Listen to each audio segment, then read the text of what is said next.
We might have it that time.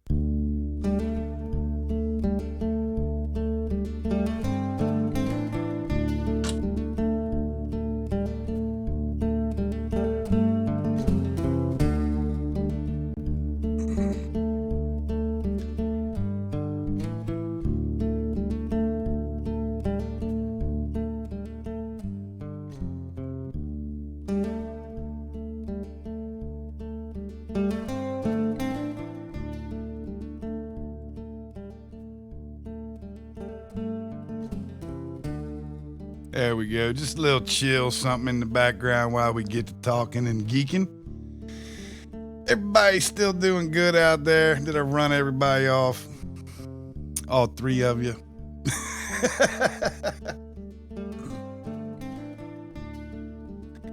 Sister Eileen, how's the guitar playing going, girl? I know you've been doing some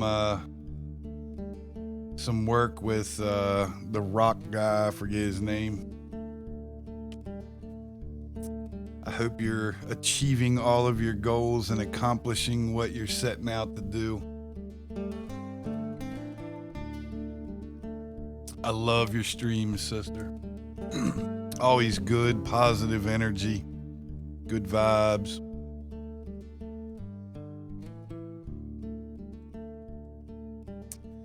Yeah, that's another thing, guys, on Twitch, just to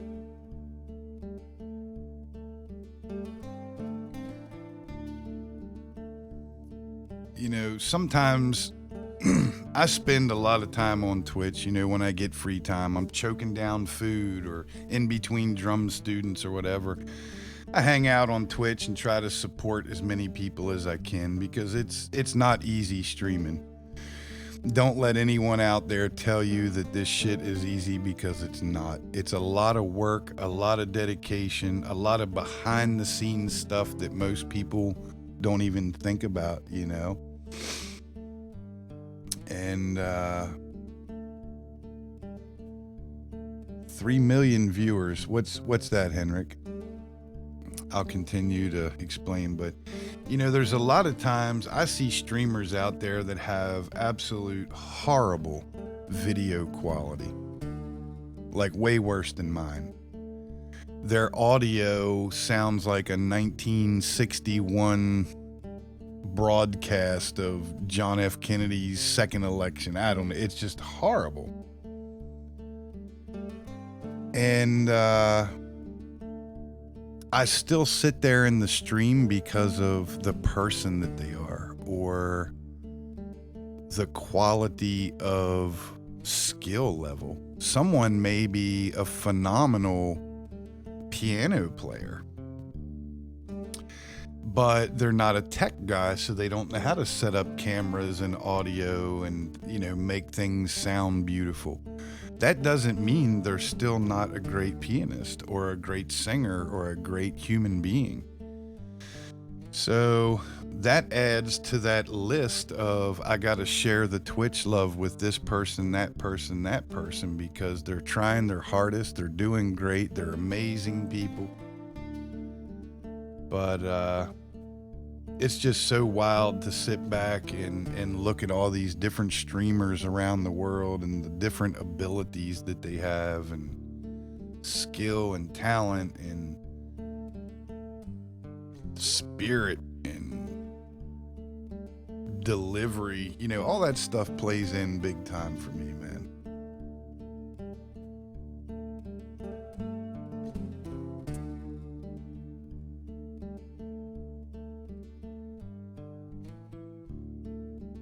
Right on, Eileen. I think you're doing amazing, girl. I think you're doing amazing. And your fingering is always so precise. Like, I'm not talking about mistakes or wrong notes, wrong chords. We all do it. We are not machines. We're human beings. So we all make mistakes. But it's the attack, the precision, I try to teach this to my drum students all the time, that just because you're playing a drum beat doesn't mean that you're playing it correct or right.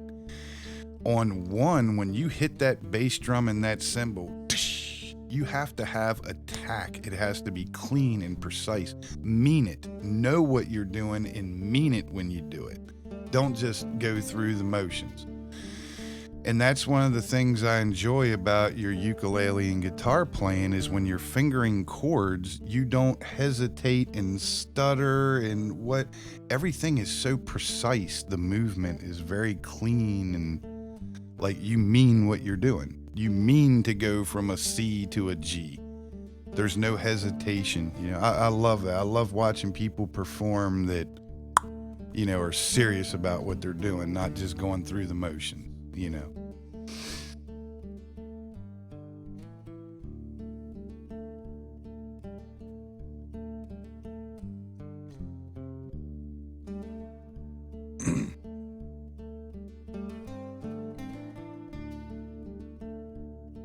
Right on, guys. You know, that's what it's all about, man. We all, you know, again, not to pat myself on the back or brag or boast and toot my own whistle, none of that, but 40 years of heavy metal drumming, I'm pretty badass and pretty brutal. I'm not gonna lie. Anyone that knows me or knows from Twitch that comes in, they know when it comes to drumming, it's A game. But I enjoy, that's why I teach. That's why I teach drums. I enjoy seeing new people try it for the first time. And after 2 or 3 lessons, the improvements they make. You know, I love seeing people reach for those new goals. Even if they don't ever get to where they want to be, the fact that they're climbing those steps of that ladder to get there just, to me, is an amazing feeling. And being part of that teaching process. You know, there's several streamers out there, like I say, they contact me, they message me, and they're like, oh, I want to learn how to live loop and do this. I'm like, you have 32,000 followers. You average 700 people per stream. What the hell are you coming to me for? You know what I mean? They're like, but your setup, it's so exact. It's do this, do this, do this, do this, and this will happen. And, you know, I may not talk in your channel, I lurk, or I watch all of your VODs, but what you're doing is what I want to do. And that, man, that's awesome. To me, that means more than someone saying, oh, you're an awesome drummer, dude. You're the best drummer around. Man, I don't want to hear that shit. I'm not the best drummer around. I'm not the best looper. I mean, you guys just saw me have trouble with the guitar part. But it's the process, the teaching of, the sharing that knowledge with new people and watching them grow with it, you know, is the reward. That's the gold pirate treasure to me, is watching them take that knowledge and take it to new levels, man. It's awesome.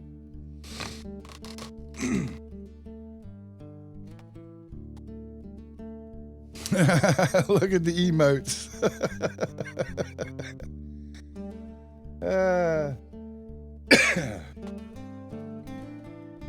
I look like I'm having a seizure.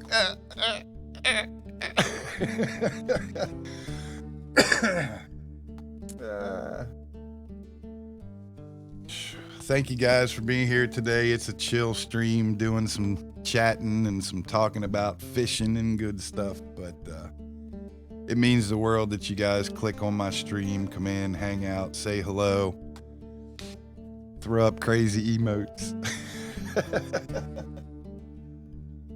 All right. I'll bring the guitar down just a hair so we're not screaming over it. We just want some little chilly chills in the background. And Sister Eileen, I know this is going to get extremely boring to you, talking about fishing stuff and lures and all that goodness, but I absolutely just need a break from music today, man. I'm just 24/7 music, man. I need a break. But you're welcome to hang out and laugh along with us. And if you're busy and have things to do, I understand. Henrik, yelling, same for you guys. If I get long-winded talking and going on and you're bored, don't ever feel obligated to stay, man. It's all about the fun. So real quick, guys, I'm going to switch camera views. Hopefully this works. I inverted my camera so that you kind of see it, you know, your way instead of upside down. But this is the new reel I'm going to open up for the first time. It came yesterday. The Piscifun Torrent. It is a 7-to-1 ratio. So for every one crank of the reel, the handle, the spool spins 7.1 times. So it's a rather moderately fast retrieve. I fish very slow deep water along the bottoms, very finesse fishing, but I like the ability to have fast cranks, so when I do get bit and set the hook, one good swipe of that pulls in 30 inches of line. It really sets that hook good, and you can control that fish right from the first bite. So this is the Piscifun Torrent 7.1 to 1, 18-pound drag. This is a bait caster reel. And again, for those that were here earlier, my father and I went online to look at the highest quality, lowest priced reels, just so we could do reviews and comparisons.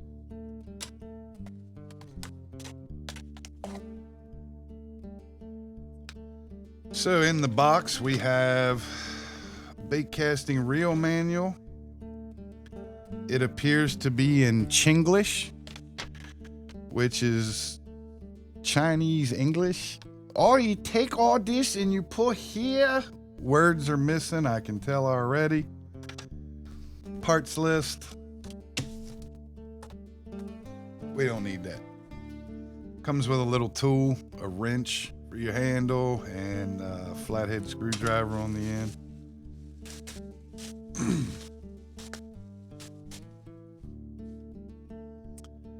Oh, look at this beauty.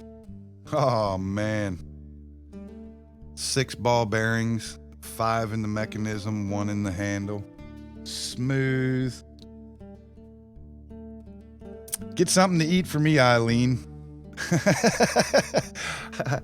I'll take a hamburger and French fries, or I don't know what you guys call them in Germany. They're not French fries. They're like steak sticks or potato wedges. Wow, man, this thing is smooth and beautiful. Anodized aluminum, carbon parts and body.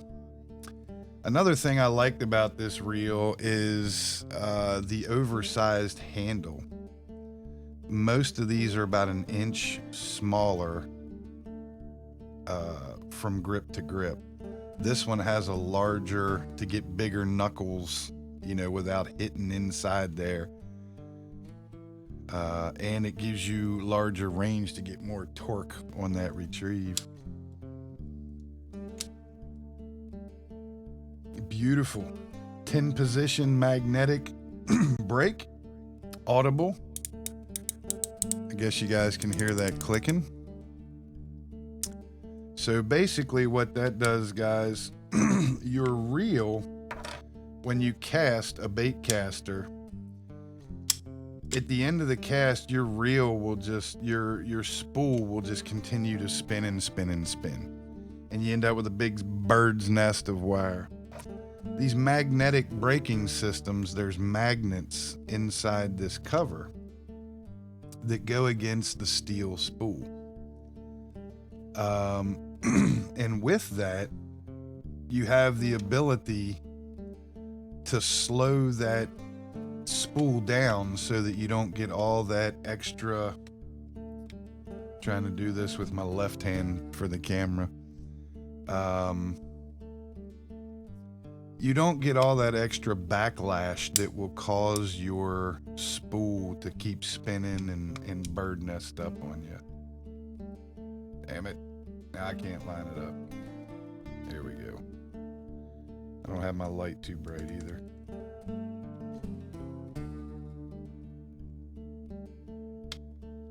Try to get that line back up. Maybe easier to do the spool first. There we go.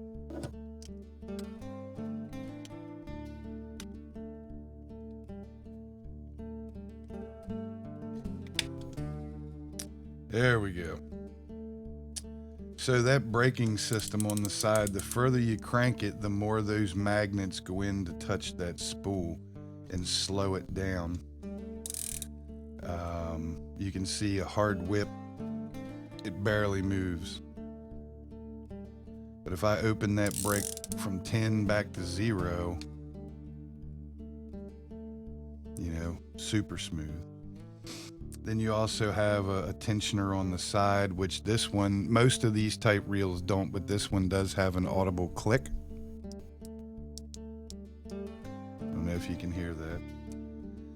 That also helps the spool from spinning and just getting crazy out of hand.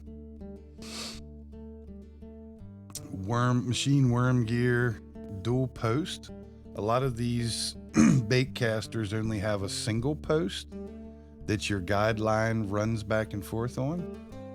This one has dual post, top and bottom, which keeps your line nice and straight as it spools across the reel. Hope the camera's picking all that mess up.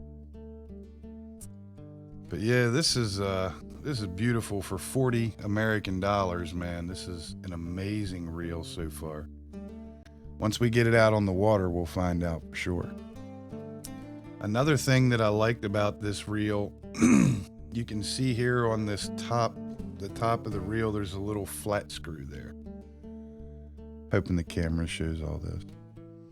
That flat screw with this or any flat screwdriver, you can take that screw out and put several drops of reel oil right in that hole and keep that nice and lubed up for smoothness. And yeah, Henrik, $40, 30. Actually, this one was 39 because it's 7.1 to 1 fast retrieval. You can get the 5.1 right now for $34 American dollar. And again, they have a flash sale. It's the Piscifun Torrent. They do have higher dollar ones. I mean, they have some that go up to like $200, but the reviews on this throughout the internet are just amazing. If you Google it up or YouTube it, man. And it's so beautiful. The matte carbon with the shiny gloss, anodized aluminum parts, carbon, and it also has an audible drag setting, your star drag. 18 pounds of drag. Now, most of the fish we catch are 4 or 5 pound bass, but yeah, the reviews on this thing were amazing. So I'm like, you know what? I'm going to try this one, Dad. He's like, all right, I'm going to get this one and we're going to compete on the water. I was like, well, you guys stay in the boat. Don't fall out. Yeah, the craftsmanship's beautiful. It's a 8 ounce. So it's still pretty light, but man, just good quality overall. You know, anodized grip screws. And of course, that tool that came with it is also for your handle if you need to, you know, make adjustments. But yeah, guys, I'm super stoked about that. And again, I'm gonna marry that reel with a new Lose 7 foot. This is the Laser HS Speed Stick, 7 foot, fluorescent yellow into a matte silver. Pretty spiffy looking rod, but this is a 7 foot medium heavy fast action. Because again, I fish very deep and very slow, either suspended or along the bottom. And I like the ability to move that stick and have that bait jump if I need it to wiggle and move, or, you know. No, it's not cast aluminum. It is stainless steel. And all the internal silvers, gears, all that stainless steel, which is amazing for this price. The knurled pieces and all that are anodized machined aluminum, so it's a solid piece of aluminum. They machine it, and the spool is the same. It's machined, and it even has the holes to help lighten it up so that you don't have a big block of aluminum in there. Amazing, man. I can't wait to get out and check it out. So yeah, this is the new Lew's rod that I'm going to marry it to, and again, I just like the fast action medium rods, so that one little flick of the wrist can really bring that bait up off the bottom and work it if I need to. The color is horrific. I had to turn the lights up because I'm blind. But yeah, it's neon green and matte silver. This particular rod, Lew's is a very good company. This particular rod here is like $28 at local fishing stores. Not very expensive. It's a lower end model, but great little rod.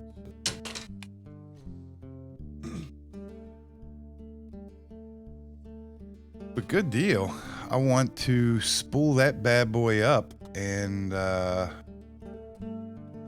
will be fishing for largemouth bass, smallmouth bass, walleye, pike, pickerel, and muskie. If you know what any of those fish are. The great northern pike, chain pickerel, and the muskie are all part of the same family. They're basically freshwater barracuda, to a sense. And then large and smallmouth bass.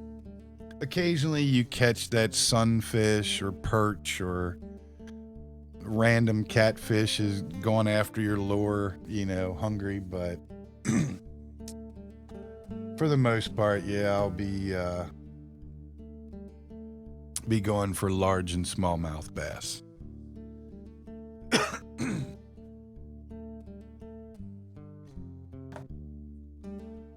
All right, guys, so for the line, I'm using Berkley Trilene. This is 10-pound test. Again, most of the fish we're catching are, you know, 3 to 5 pound. But I usually double the weight of the fish that I'm shooting for.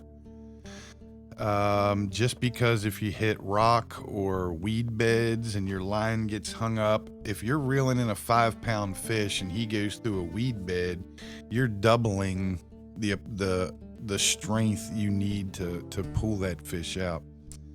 So an average 4-pound fish, 8-pound test, maybe 10, you know. And this is just monocarbon, low vis green. But I'm going to spool that up and put that on the new rod. So that's going to be some fun stuff. And again, guys, another secret that I do with my fishing line, monofilament or fluorocarbon, I use line conditioner. So basically, over time, this line creates what's called memory. And if it's wound on your spool and you have a 1-inch diameter spool, that line will take on memory and stay that size. So when you cast, you're going to see all these little 1-inch spirals. As an angler, you don't want memory in your line. It creates twists and knots and bird's nest. Your retrieval isn't proper. So what I do, as I'm spooling the reel and I have my line setting out there coming through the eye into the reel, I use line conditioner, which is basically 100% silicone oil. I spray a little bit of that on a piece of material, a cloth, and I put the line through that as I'm reeling. This allows you to keep tension on the line so that it reels nice and tight. You don't have a sloppy spool. And it also puts line conditioner from the very start until your spool is filled up. And that line conditioner will help stop that memory, so you have super smooth, long cast, great retrieval. You don't get all those little spiralies in your line. And I also keep some of this on a rag in my tackle box. So at the end of the day, we're getting ready to head home. You know, we've caught our fish. We're heading back to the boat dock. We're leaving. I'll take each fishing rod and cast it as hard as I can to get it out as far as I can. And for one last time, I might pull that up there and reel them back in to put them away for the night. That way you're not leaving those nasty river water all over your line. Microorganisms in there eating and decaying, you know, ultraviolet sun rays. You're really conditioning that line at the end of the night one last time to put it away. Because here where I live, we could fish 3 days in a row and then we may have a week of rain. And I hate letting that line set that long. You know, it doesn't take but a couple hot sunny days to really create memory. So I like to condition and keep everything smooth. So I'll just spray, you know, put that on the line when it's new, and at the end of the fishing trip, reel that one last time in before you go home and condition the line.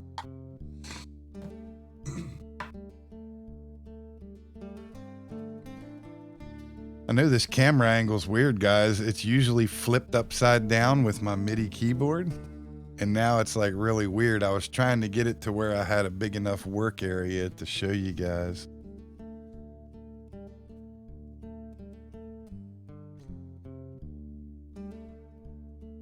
Right.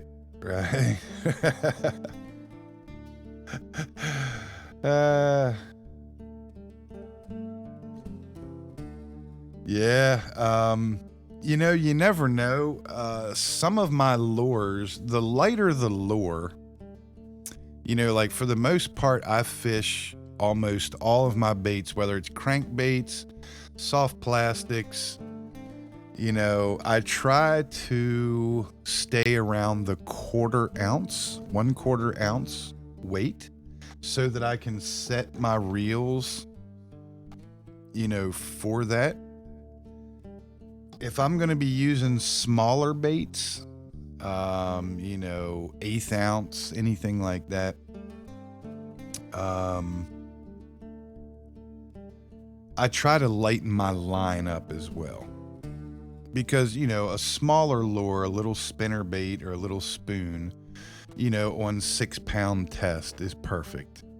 But there are those random times where you'll catch a humongous 7-pound fish on that little tiny lure, and as soon as you set the hook and start reeling, line snapped, he gone.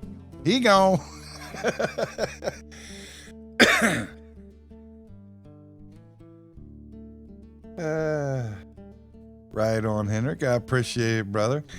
Yeah, that's kind of the whole reason behind the clickbait YouTube and doing some streams and things, is just to help people understand that, you know, you get the occasional sport fisherman that he only gets out maybe twice a year, once in the spring, and then later in the summer he'll do a camping trip and do a little fishing. And the poor guy's so aggravated because he goes on that camping trip. He's got all the stress in the world building up as it is. He finally sits down at the lake and casts his rod and just, you got a big bird nest of tangled up mess. He's sitting there, the sun's going down, the fish are dying off from the heat. He's untangling, cutting knots, redoing this, restringing. That's less time you have to have your lure in the water catching fish. So even if you're only going to fish once or twice a year, it never hurts to give one big old cast, even if you're outside in your backyard. Give one big cast and use some type of oil, silicone oil, on that line.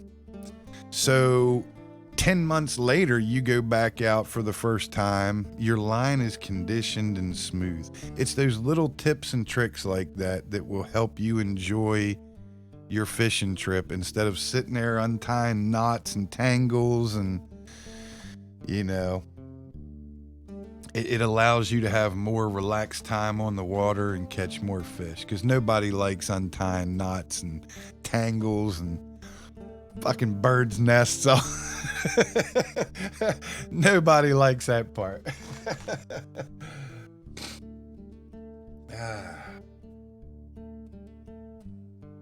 Oh man, oh man. So that's gonna bring me to the next part of this little chat. Right now, the end of February, our water is very, very cold. We're looking at water temps around 40, 42 degrees Fahrenheit. Not sure what that relates to in Celsius or around the world. You know, we still have, our lakes still have huge chunks of ice floating in it. You know, our rivers are up and cold and muddy. And so with today's, you know, bait talk, I want to focus on cold water lures.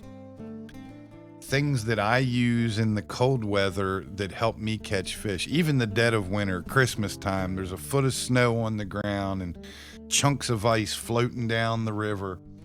These are lures that I go to in cold weather that I always catch fish on. Always. They're in my tackle box. I use them all year long, but these specific ones for cold weather. So this should help my Canadian brothers and my old world folks that are frozen with the dead of winter and you want to get out and do some fishing. These are just some ideas that, again, that I use that work well for me.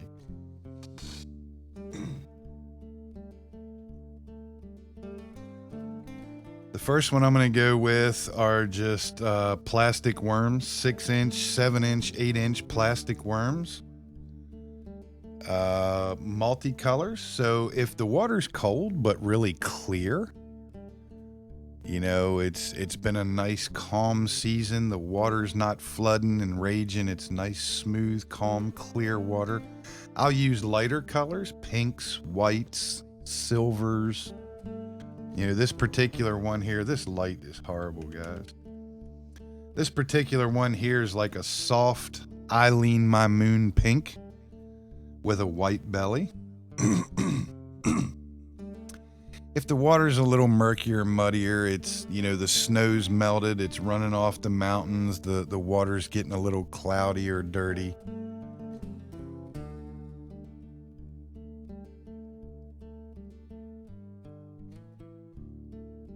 Right.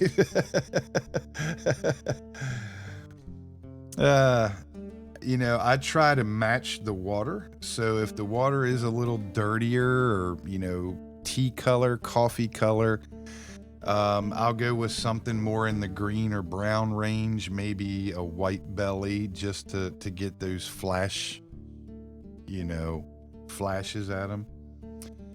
Or I'll go very dark, you know, a worm like this with a lighter color tail on it, pink, blue, green. Because remember, guys, the cold water, a lot of the bugs and things haven't, the salamanders, they haven't developed their color for the year yet. And when they're cold, most things, crayfish, beetles, things like that, they tend to have a blue, pinkish blue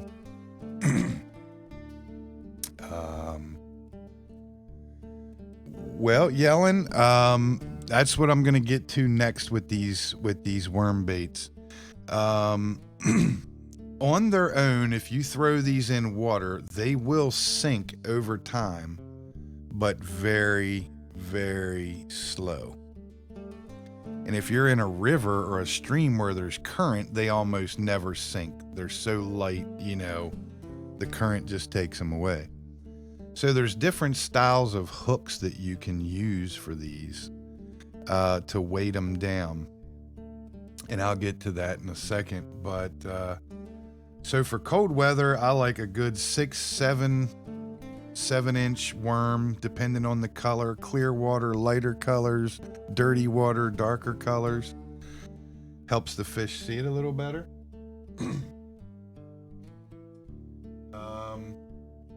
So again, with hooking, there's different ways you can hook these. For the most part, you take a jig hook, which has the lead weight, and then the hook comes back. You can feed that down through there. He has the lead head on, the hook sticking up through his body. That's your general just hook rig. Then there's also weedless, where you can take the hook down through the body, through the head, spin it around and come up through the body, and that hook stays inside. That way, as it comes through weeds, the hook doesn't grab. It's twisted up inside the body. I'm going to do future streams where I go through different knot tying and different types of hooks and weights that I use. Right, Henrik? Right. Another way is to take that standard weighted jig head hook, and instead of feeding it through the body, to create that style of hook, you grab in the center of the worm, fold him over, and just hook right through there. As that bait comes through the water, it has this type of movement to it. Because in the wintertime, fish are very lethargic, and they usually only eat out of aggression. As their metabolism slows down, just like us humans, your metabolism slows down. You don't need to eat as much or as often. So anything with lots of movement or rattly noises is probably going to scare them off in cold water.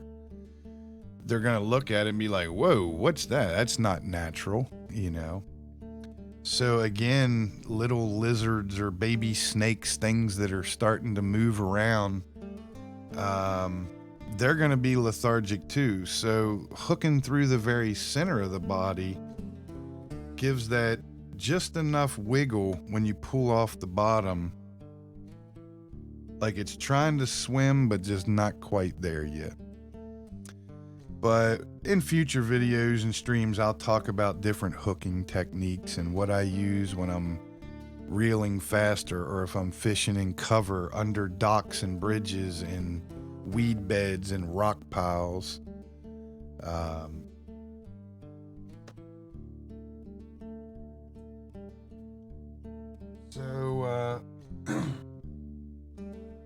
The next cold weather bait that I use religiously all year long, it doesn't matter, hot, cold, spring, fall, one of the greatest baits in the world is your typical jig. So you have your weighted head and your hook. This is a weedless version. It has very stiff plastic brushes. So as it comes through the weeds, it helps push away so that hook doesn't snag up. And then just your rubber skirting. This alone is an amazing bait all over the world. Japan, Europe, Africa, South America, North America. Just a common jig. These are very inexpensive. They're like $1.50, $2 each. Rubber band skirtings, hooks, weedless or not, that's your choice. This bait is definitely a cold weather winner. You throw that thing out there, cast it, let it sink to the entire bottom, count to 10, and just take your rod so ever softly and just flick your wrist. And that's going to bounce that jig. Bounce it in and reel it. It's kind of a cadence. Whip, little reel. Whip, little reel. Whip, little reel. And you're jigging that jig along the bottom. This acts like a crayfish, a crawfish, crawdad. And he'll work that bottom, fall down in between rocks, come back up on top of rocks. Just work that as slow as you can, because again, these fish aren't eating because they're hungry. They're eating because something's in their territory and they want it gone. In the cold months. These are, again, this is cold winter month lures.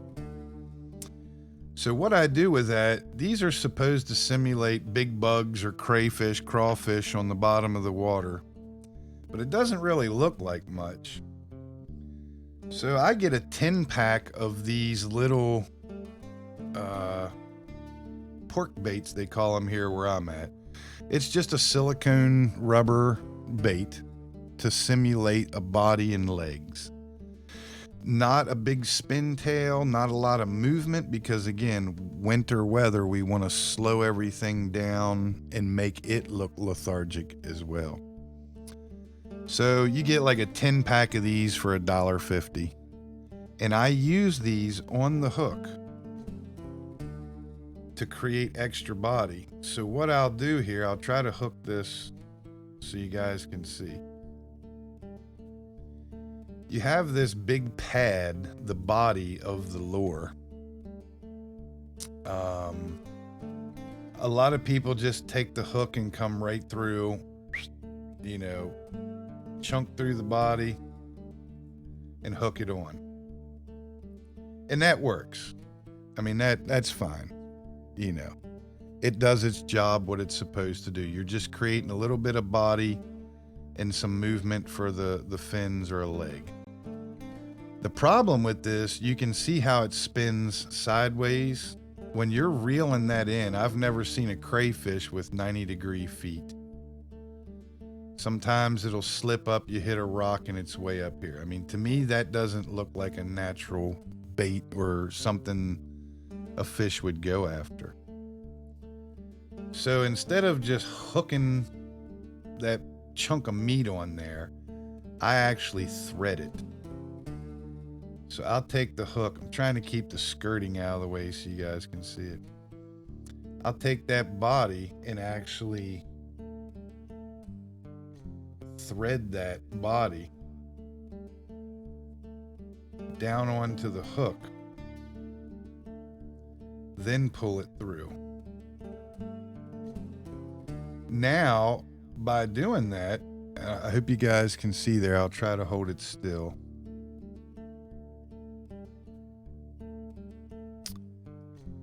Now the lure can't spin sideways, so he's never going to have 90-degree feet, anything like that.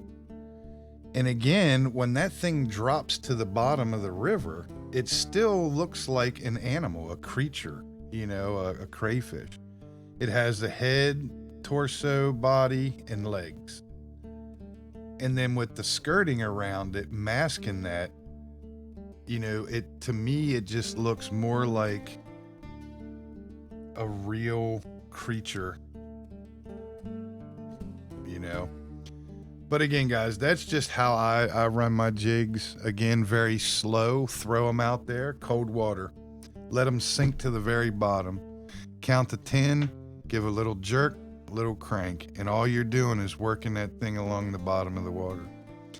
And those fish suspended there, for the most part, you're going to get bit when this thing drops. So you don't want it to just drag the bottom, because all you're doing is mopping up the floor. You want to jig that and work it. And those fish swimming there watching that, They're going to see it come up, and just as it starts to drop, they're afraid it's going to go down in a rock. As that thing comes up, just as it drops, that fish is going to strike. You set the hook, you got yourself cold weather fish. Again, always in the tackle box. I use them all year long. Fish the same technique. In the hot water, summer months, you can move them a little faster. Cold weather, drop, reel. Drop, reel. Nice and slow. And I guarantee you, any human on planet Earth that throws these jigs are going to catch fish all year long, man. Amazing. This rig right here, $1.50, $2 for the jig. 10 pack of tails for $1.50, $2. You know, very inexpensive, very effective. And again, just like the plastic worms, colors matter. If the water's nice and clear, I may use some yellows or greens, pinks, blue, murkier water. Now keep in mind, this is dropping to the bottom. So even in clear water, it's a little darker on the bottom. So I go with a little earthy brown colors to simulate that crayfish trying to do his thing.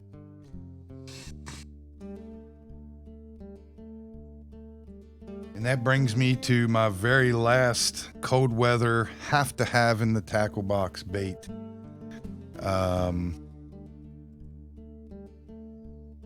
The gray 4-inch grub.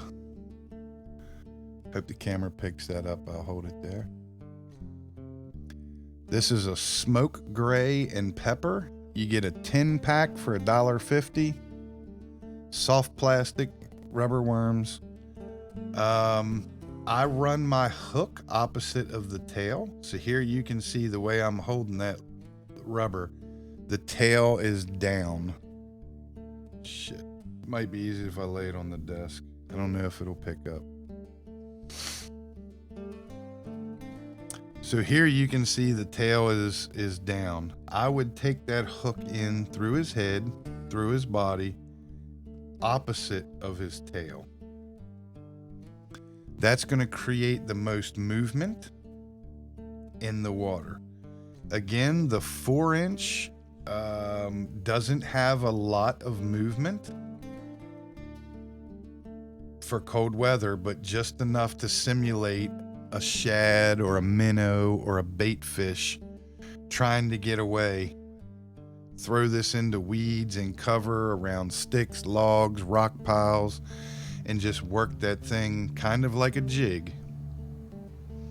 And those fish will think that this is some type of bait fish, a minnow, a shad, whatever. I use gray grubs all year long. If you look in my tackle box, I've got 20 of these, 20 of these, 15 of these, 10 of this. My tackle box has 100 gray grubs at all times. If I go out, I start throwing lures and I'm not getting any bites, gray grub. It's guaranteed. It's like a baby minnow. And all year long, cold weather, these baby shad are they're getting ready to hit spawn season here.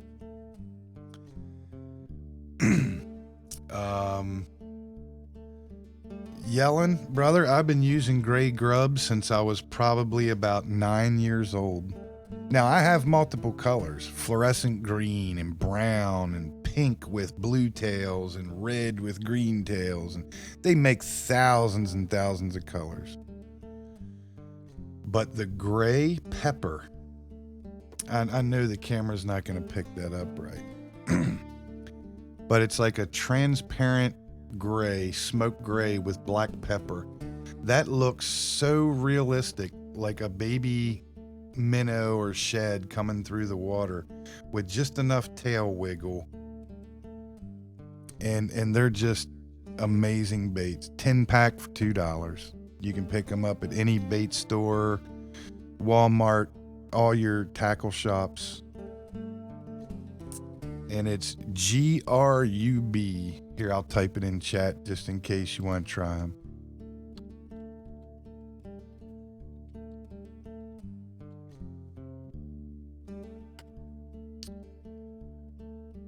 4-inch grub. And again, you can get them in 1 inch, you can get them 2 inch. So sometimes if I'm out of the pork tails here, I might just use a 2-inch version of this and put on that hook.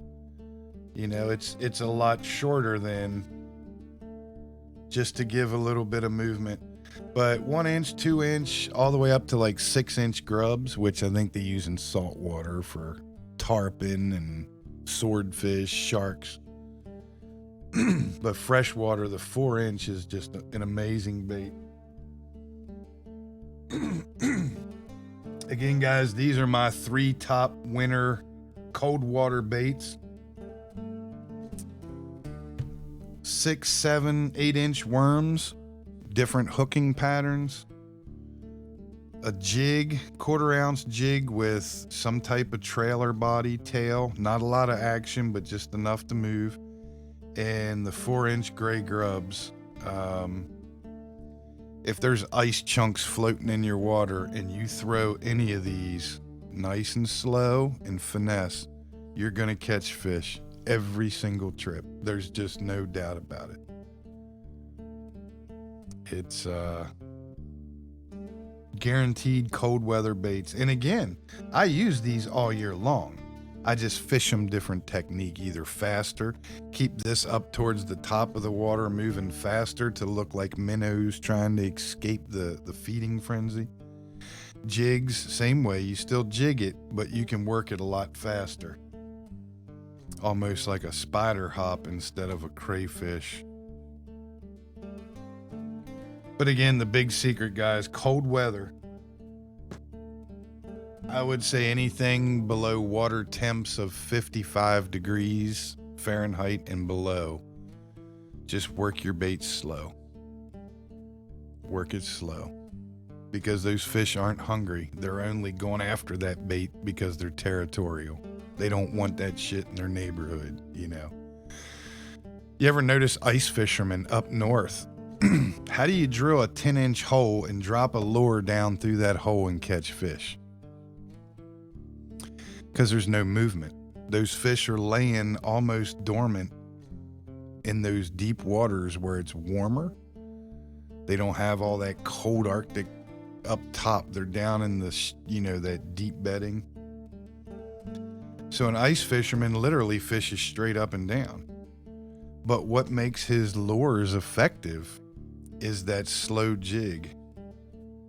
Even though it's in one spot, it's just barely moving. Every once in a while, he'll pick it up and move it just to give it some life. Because that bait is also cold and lethargic in the wintertime. Those fish sitting there watching it, after a while, they've seen it move a couple times. They're not real hungry. And it takes energy. Sooner or later, he's going to be like, damn it, I had enough. He's going to hit it. They can't, they're like cats. After so much movement, a fish is going to finally just give in and go after your bait. So that's why ice fishing's effective. Just slow movement up and down in one spot, they still catch them.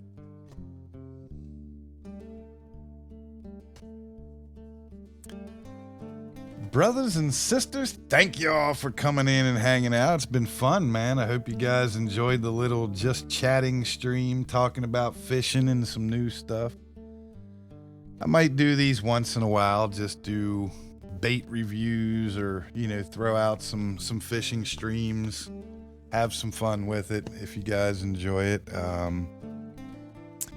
We'll see what happens. For the most part, when I post a VOD, the next day I usually have 75 or more views. And if I post this VOD tonight and wake up tomorrow and there's 8 views, then I know that no one really cares about fishing lures. But again, we're not here to appeal to the masses. We're here to create fun times and memories and share knowledge, whether it's music or fishing or just good old stories.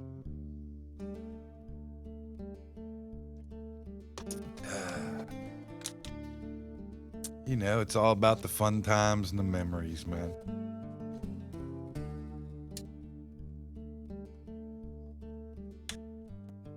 Poor sister Eileen comes by to support, and she sees all this hillbilly talk about fish, and she's like, I'm out of here. No. Boring. Boy stuff.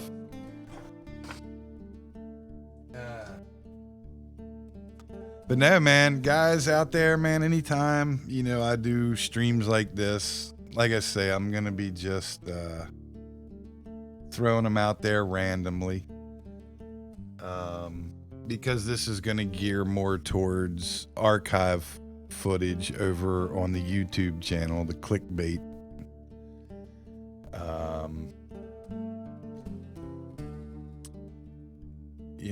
We get on, we tell fishing stories. Hey, Sessions, man, we went camping last weekend and I tried this new grub you were talking about. Man, that thing sucks. Or, man, it's awesome, but I ended up going with blue with rainbow sparkles. It helps other people around the world too, sharing those stories and memories and fun,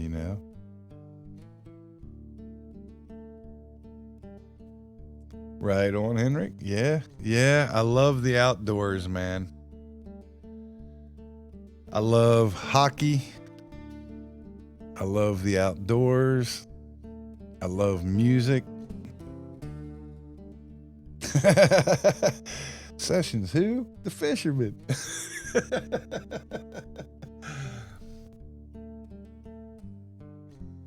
So I've been looking into streaming live from the boat. So when we are out on the water, I can just go live right there and you guys are with us. That's pretty deep. It's going to involve taking a lot more equipment on the boat than I really wanted to.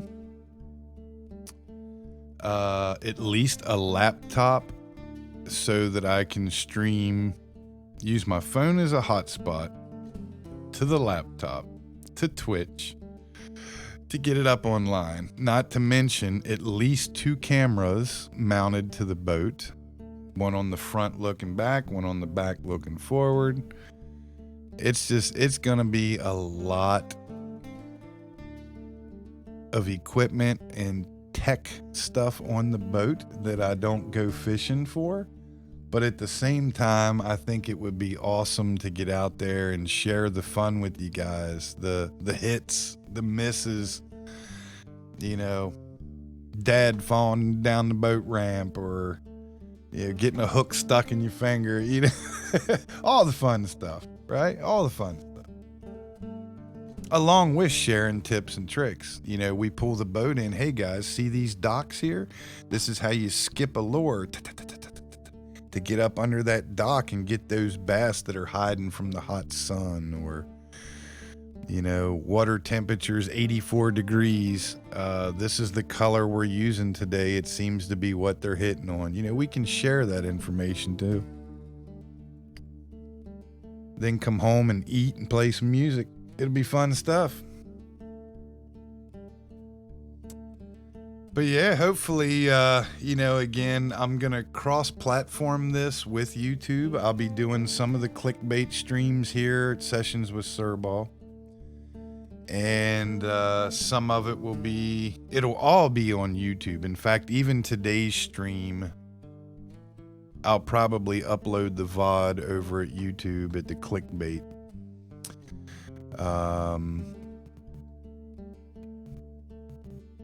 Right.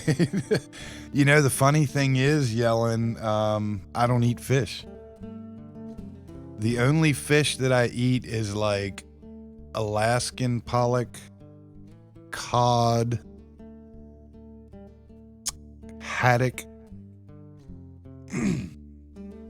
I don't eat trout, sunfish, catfish, bass.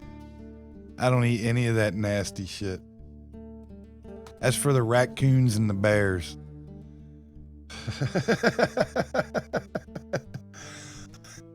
Yeah, everything I do is catch and release. We catch them, measure them, give them a kiss, put them back in the water, and let them grow bigger for the next guy.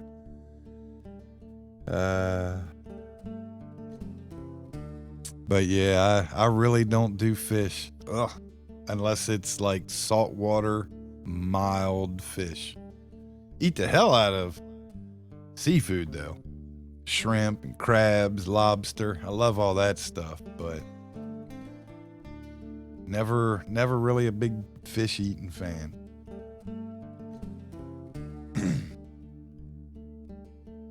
Wow. You don't eat sunfish, you're supposed to kill them.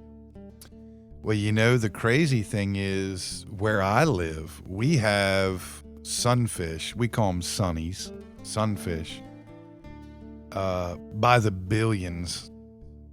And it's like the number one food in the mid-Atlantic North America. Like, people purposely go out and catch 20 sunfish and you fillet them so they're boneless, put them in flour, egg, flour, hot grease or butter, and fry them. Ah, amazing. So tender and delicious. Probably one of the best eating freshwater fish there is. I just don't like the taste of fishy fish. Right? Oh, they're tiny and invasive. You know, about the size of your hand. Just billions of them. Now, we do have big lunkers. There's tanks out there. You know, we have sunfish that weigh 4 or 5 pounds. But for the most part, you know, they're the size of your hand. But you get a batch of those and fillet them up and fry them. They are good. Very good. Oh, yeah. Yep. Open oceans. We're getting so many invasive fish in our area too. People are released. They're going to Florida buying this crazy shit for their aquarium. They come home from vacation and realize that it's too much work and they just go out and dump it in the water. Well, they don't realize it was a female. It's pregnant and it just dumped 10,000 eggs. So now we've got all these crazy fish in our area that are not native to our location. And they're either eating other fish. We even got these sumbitches that crawl on the land. They come up out of the water and they use their fins and they crawl. And they're eating chickens. They're killing rabbits and baby fox. It's insane, man. Those are kill on spot. Our Department of Natural Resources. If you see any snakeheads or hellbenders or blah, blah, blah, kill them on spot. As soon as you see them, kill them. Whatever it takes. They have to be gone. Or over the next 20, 30 years, they're just going to take over our waterways.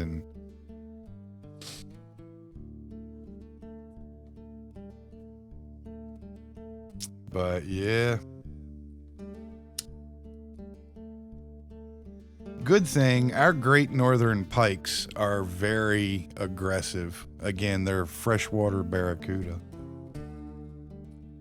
So our northern pikes have a tendency to eat anything they want. If it's in the water and they want to eat it, they're going to eat it. Babies, it don't matter. Them shits just chew anything. Legless alligators. But, you know, our pike grow up 30, 40, 50 inches long and, you know, 35 pounds. And when these snakehead fish and sunfish and all these get to schooling and doing their thing, those great northern pike come in and just eat their ass up. Just, it's nothing to just go out and see heads floating down or tails floating in the water, where these pike and pickerel just tear them up, man. Thousands of razor blade teeth. They're awesome fish though, man. Beautiful fish. They're big up in Canada, the great northern pike.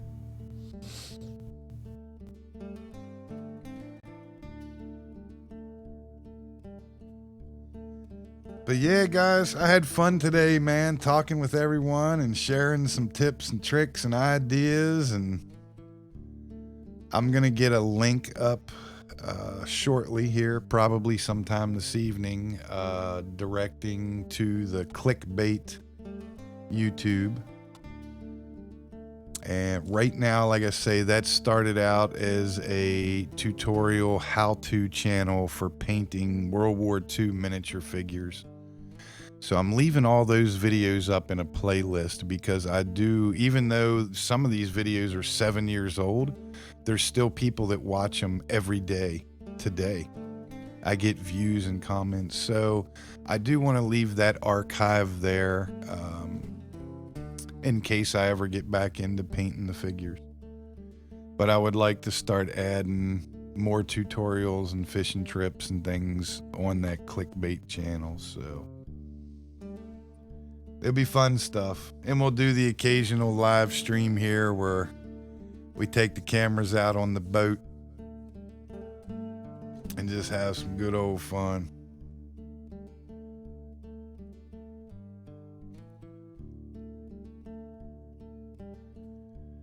So, who is Hera?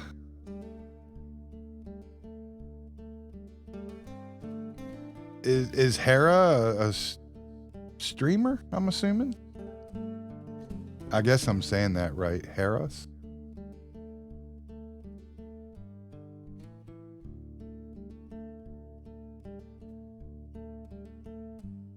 Right, Yellen. Yeah. I've thought about doing some art stuff, sculpting heads for the figures, painting, weathering, but I don't want to open too many doors. And the hard thing is the way I have the studio set up and the stream cameras right now, obviously you can see that I have, my keyboard right in front of me here with the monitors. If I would get into painting, I'd have to have paints and supplies and it's just, limited space, and I would hate to spill something down into my keyboard or something mess up my microphone or something, but I may try to set up a remote table to where I can just spin the camera around to like an overhead and have a bigger workspace and do some of those tutorials down the road. I think it'd be fun.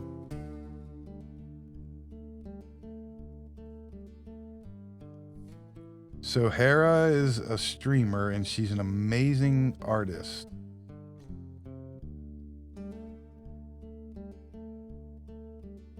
Huh, I've never seen her. And she gets 3 million viewers? She must be damn good. Or really hot. That seems to be the thing. You can suck all you want, but as long as you got big beautiful eyelashes and a smile and, that's clickbait, man. That's what people want to see.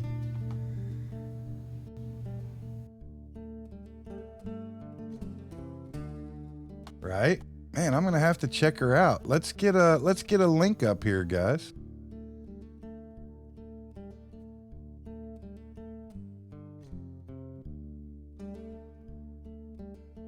Right. Yeah, if you guys can post a link up, man, that'd be awesome. I can't believe, of course, there's still millions of people out there on Twitch I haven't found yet, but see, this is another reason that I wanted to stream like I did today, because hopefully you guys learned something or got a tip or a trick or an idea for fishing lures, and now I get to see, a new streamer.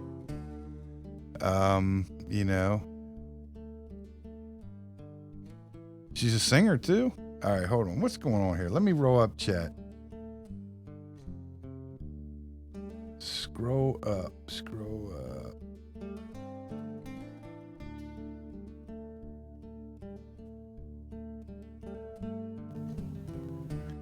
Oh, this is the I Can Be Your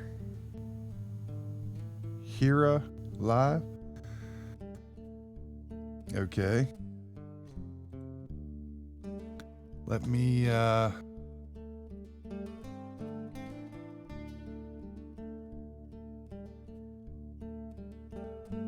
wow, 750 followers, so she's still growing. Drop a follow for the sister.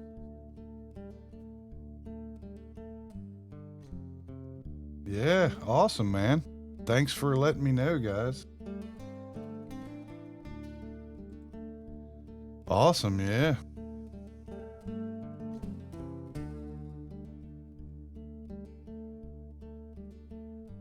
Just reading her about here, it says, I'm a singer, musician, awkward and weird combined, and that's okay. I'm no diva.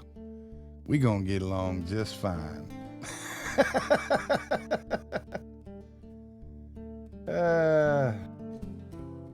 Right on, guys. Thanks for the heads up and the link, man. I followed. Give the sister some love.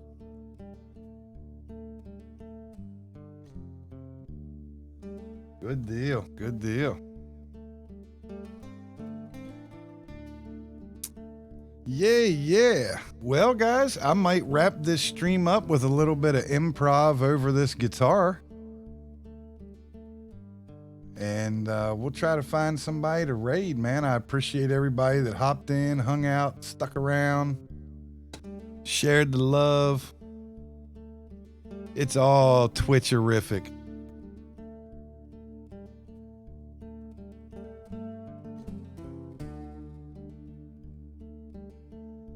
Good deal. Good deal.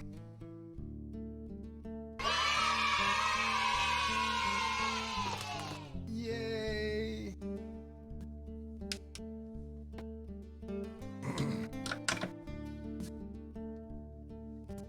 No promises here, folks.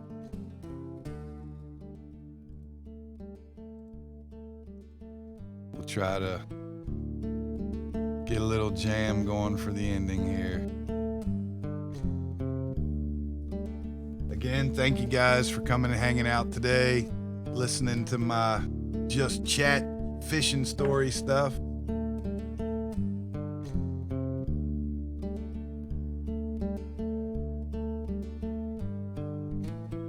I appreciate all of you.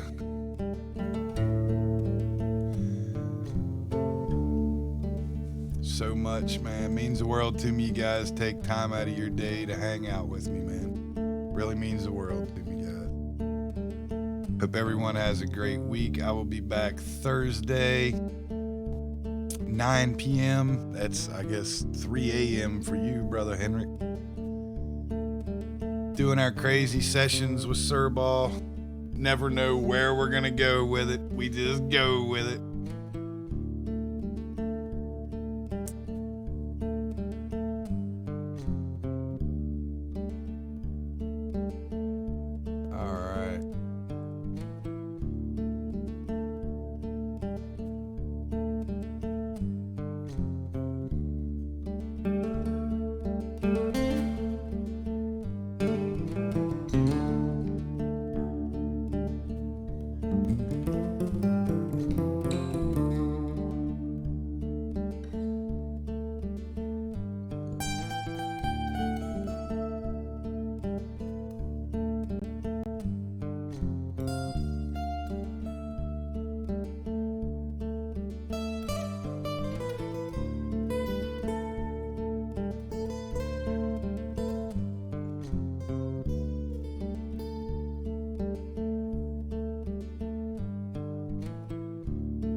Good deal, good deal. Man, I haven't played acoustic for a couple weeks, man. Fingers are sore. A whole lot different than electric guitar.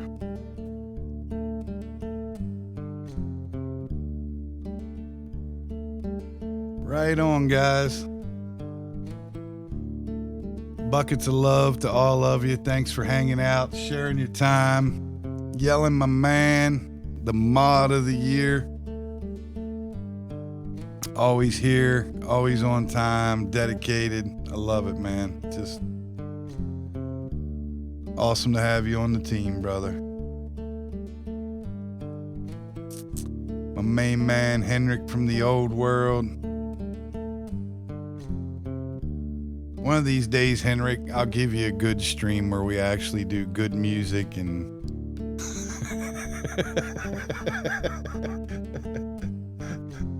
I'll quit coming up with new ideas and actually accomplish something. Sister Eileen, if you're still out there lurking, eating, doing your thing, thanks for hopping in and hanging as always to you as well. Little Miko and his bunny love. Everyone else that hopped in and hung out, lurked, all the good stuff, man. I appreciate you guys. You mean the world. Let's find a raid here, folks.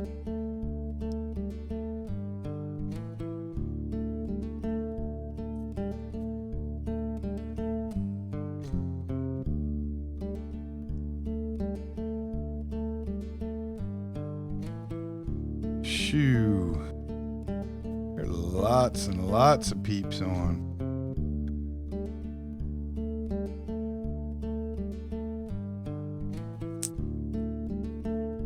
How about this?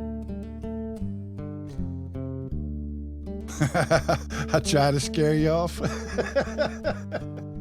I appreciate you being here, brother. I really do, man. It means the world to me. It really does. Let's get a raid going here.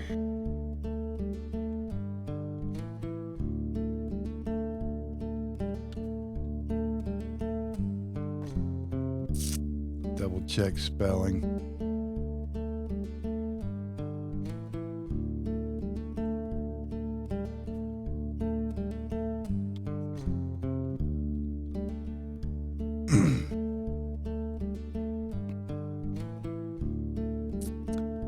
We're going to show Sister Sarah some love today. She is a Eastern Canadian, one of the most powerful, amazing voices. Just lungs for days. Yeah, just amazing, man. She does looping, acoustic, jams, originals, covers, classic rock, new stuff. Amazing sister. I love her to death. We'll show Sister Sarah, Good Game Curry, some love. Again, thank you all for being here, hanging out with me, making my life more enjoyable, sharing stories, fun, smiles, memories. And we will see you guys over at Good Game Curry. Tell Sister Sarah you're with the Sessions with Sirball Party. Show her some love. Give a minute and listen to this amazing voice and crazy fun personality. And we will see you guys again Thursday, 9 p.m. Eastern Time. All right, guys. We will see you again. See ya.